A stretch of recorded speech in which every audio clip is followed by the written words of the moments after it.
Part B में हम बताएंगे। अगर वित्तीय क्षेत्र के सुधारों की बात की जाए, जो ग्रामीण इलाके हैं वहां पर पोस्ट पेमेंट बैंक की सुविधा उपलब्ध की जाएगी। नैपफिल की ओर से एक कॉर्पोरेट बॉन्ड्स के लिए एक नई पॉलिसी लाई जाएगी, नया ढांचा तैयार किया जाएगा। जो सार्वजनिक बैंक हैं वो ग्रामीण कोर फ्रेमवर्क स्थापित करेंगे ताकि जो सेल्फ हेल्प ग्रुप के जो सदस्य हैं, स्व सहायता समूह के लोग हैं, उनको मदद मिल सके। और जो पेंशन से जुड़े हुए उत्पाद हैं उनके लिए भी एक फोरम की स्थापना की जाएगी।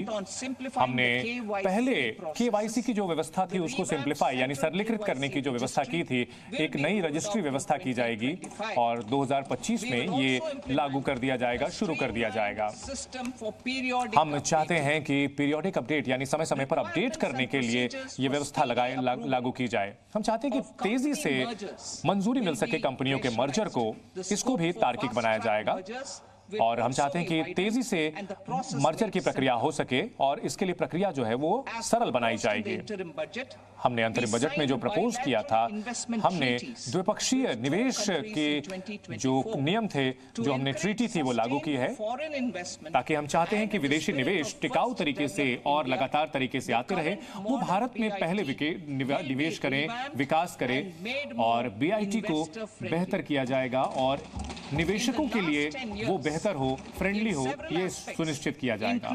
पिछले कुछ सालों में हमने सुनिश्चित किया है कि वित्तीय हो या गैर वित्तीय क्षेत्र हो, हमने हमारी सरकार की ओर से ये बिल्कुल ये सुनिश्चित किया गया है कि ईज ऑफ डूइंग बिजनेस यानी कारोबार सुगम बनाने के या नवाचार हैं वो लागू हो सके और वैश्विक स्तर पर इसको लागू किया जा सके। और हमारे जो प्रिंसिपल्स हैं, हमारे जो हम चाहते हैं कि इसमें रोजगार बढ़कर तरीके से लागू करेंगे। हम चाहते हैं कि यह आधुनिक बने, टिकाऊ बने और एक दूसरे पर बेहतर तरीके से भरोसा कर सकें, ऐसे नियामक हम बनाएंगे। और हम इसको लेकर के हम प्रस्ताव देना चाहते हैं। पहला, एक उच्च स्तरीय कमेटी बनाई जाएगी जो कि नियामक से जुड़े हुए सुधारों को लागू करेगी और इसमें जितने भी गैर वित्तीय क्षेत्र हैं वहां के नियामकों को इसमें जोड़ा जाएगा। सर्टिफिकेशन, लाइसेंस और जो मंजूरी है वो मिलेगी। इस कमेटी की ओर से 1 साल के अंदर अपनी जो है यहाँ पर उनको अपनी सजेशंस देने होंगे। इसके अलावा हम चाहेंगे कि इसमें परिवर्तनकारी कदम उठाए जाएं ताकि कारोबार करने में सुगमता यानी ईज ऑफ डूइंग बिजनेस बढ़े, ताकि अनुपालन भी बेहतर तरीके हो सके यानी कंप्लायंस हो सके। हम राज्यों को भी चाहेंगे कि वे केंद्र की इस पहल में जुड़ें। हम चाहते हैं कि निवेश बेहतर तरीके से लागू हो सके। इसके लिए 2025 में हम एक स्कीम लागू करेंगे ताकि इसमें हम सहयोग भी बढ़ सके, सहयोगात्मक संघवाद लागू हो सके। हम एक ऐसी व्यवस्था लागू करेंगे, ऐसा स्थापना करेंगे जिससे कि अभी जो वित्तीय नियामक हैं और जो इसके सब्सिडियरी नियम हैं वो सही तरीके से लागू हो सके। इसके जरिए जो विकास हो सकेगा और जो वित्तीय क्षेत्र है, सेक्टर है, वो बेहतर हो पाएगा।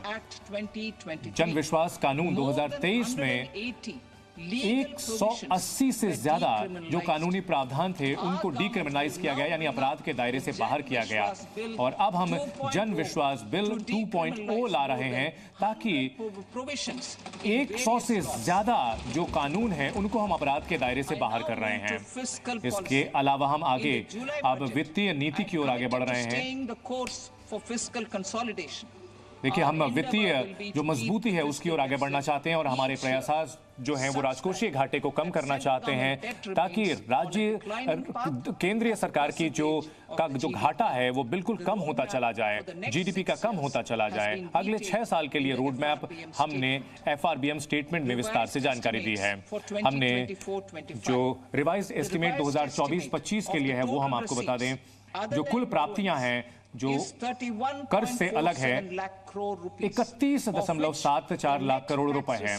इसमें जो टैक्स से प्राप्ति हुई है वो 25.57 लाख करोड़ रुपए है। इसके अलावा रिवाइज एस्टिमेट की अगर बात की जाए कुल खर्च की तो वो 47.16 लाख करोड़ रुपए है, जिसमें से जो कैपिटल एक्सपेंडिचर यानी पूंजीगत व्यय है वो 10.18 लाख करोड़ रुपए रहा है। और जो अनुमान है फिस्कल डेफिसिट यानी राजकोषीय घाटे का वो 4.8 है जीडीपी का। बजट के एस्टिमेट की बात की जाए 2025-26 के लिए, 2025-26 की अगर बात की जाए तो कुल प्राप्ति जो कि कर्ज से अलग है और उसका अनुमान लगाया जा रहा है 34.96 लाख करोड़ रुपए ये रह सकता है और 50.65 लाख रुपए करोड़ रह सकता है। इसके अलावा कुल टैक्स रिसीट की अगर बात की जाए तो 28.7 लाख करोड़ रुपए रहा है।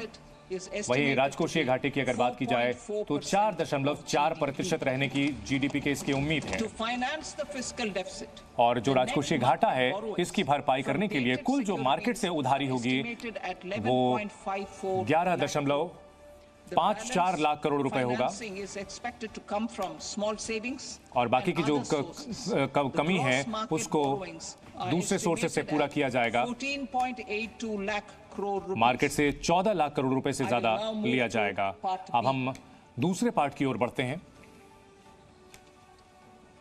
इनडायरेक्ट टैक्सेस, अप्रत्यक्ष कर यानी इनडायरेक्ट टैक्सेस, और हमारे ओर से इसमें जो प्रस्ताव दिए जा रहे हैं कस्टम को हम जो शुल्क है उसको कम करना चाहते हैं, ड्यूटी को कम करना चाहते हैं और हम चाहते हैं कि जो हमारे घरेलू जो उत्पादक हैं उनको फायदा हो, निर्यात हमारा बेहतर हो, हमारा कारोबार बढ़े और इससे आम लोगों को फायदा हो। हम चाहते हैं कि कस्टम के जो टैरिफ स्ट्रक्चर है उसको हम तार्किक बनाना चाहते हैं। हम चाहते हैं कि जुलाई 2024 के बजट में जो हमने जो ऐलान किया था हम 7 टैरिफ रेट को हटाना चाहते हैं। 2023-24 में जो हमने किया था उसके अलावा ये भी कदम हम उठा रहे हैं। इसके बाद सिर्फ 8 टैरिफ रेट बचे होंगे, इसमें 0 रेट भी शामिल है। इसके अलावा दूसरी बात की जाए हम चाहते हैं कि जरूरी सेस वो लागू किया जाए ताकि ड्यूटी की व्यवस्था है जो वो कुछ जो उत्पाद है उन पर लागू रहेगी। और तीसरे की अगर हम बात करें एक सेस या सरचार्ज के अलावा कुछ और लागू ना किया जाए। हम चाहते हैं कि सोशल वेलफेयर जो सरचार्ज है वो हम हटाने की हम छूट देने का ऐलान करते हैं। अब हम सेक्टर से जुड़े हुए प्रस्ताव देते हैं। पेशेंट्स को हम देना चाहते हैं राहत, और जो लोग कैंसर से पीड़ित हैं और दुर्लभ बीमारियों से पीड़ित हैं और जो गंभीर बीमारियों से पीड़ित हैं और 36 जीवन बचाने वाली जो दवाएं हैं उनको हम ऐसी लिस्ट में शामिल कर रहे हैं जिन पर बेसिक कस्टम ड्यूटी बिल्कुल नहीं लगेगी, उनको इस छूट के दायरे में लाया जा रहा है। इसके अलावा हम और भी प्रस्ताव देना चाहते हैं कि 6 जीवन रक्षक जो दवाएं हैं उनको ऐसी लिस्ट में हम शामिल कर रहे हैं जिनमें अतिरिक्त 5% की छूट मिलेगी कस्टम से। ये जो